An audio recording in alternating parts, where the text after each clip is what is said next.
Effectivement, à la base, il y avait déjà un projet.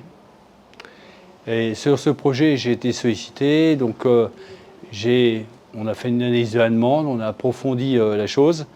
Et après, je suis intervenu. J'avais déjà un outillage, on avait l'outillage l'Optimus pratique dans sa version initiale. Et avec cet outillage, on a fait une démarche participative, on a travaillé sur les flux, on a identifié, on a réalisé certains constats et qui nous ont permis de réfléchir à une autre organisation. Enfin, nous, en tant qu'Aract, on a suggéré des choses et eux se sont appuyés dessus pour faire les transformations, on les a aidés par la suite.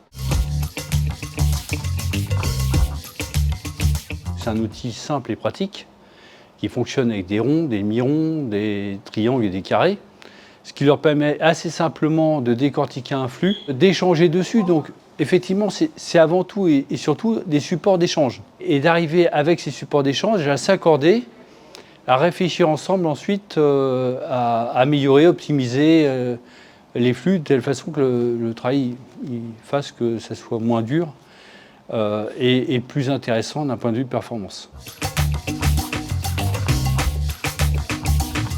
On aide à la formulation des choses, mais avant tout, c'est les personnes qui font les choix.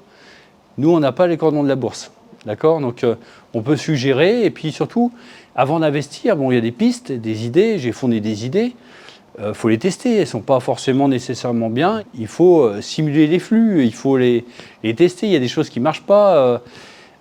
Et si on fait tout ça, c'est la réussite à la clé.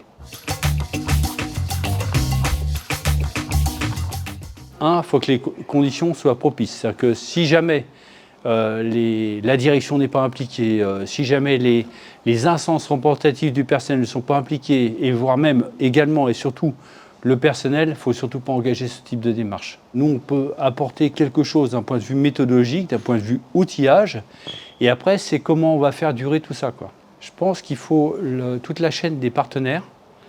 Nous, on est là en appui, mais il n'y a pas que nous, il y a la MSA, et le territoire aussi, hein, donc, parce que la structure, elle ne va pas pouvoir faire ça toute seule, il ne faut pas se disperser non plus. Il faut que ce soit un projet d'entreprise, c'est-à-dire qu'il faut laisser la place au projet, et il faut laisser le temps au temps. Alors ce n'est pas toujours facile d'accepter je ne dirais pas perdre du temps, mais d'investir du temps, alors que déjà on en manque, mais il faut savoir que le temps qu'on a investi, on va le gagner tous les jours le lendemain, quoi.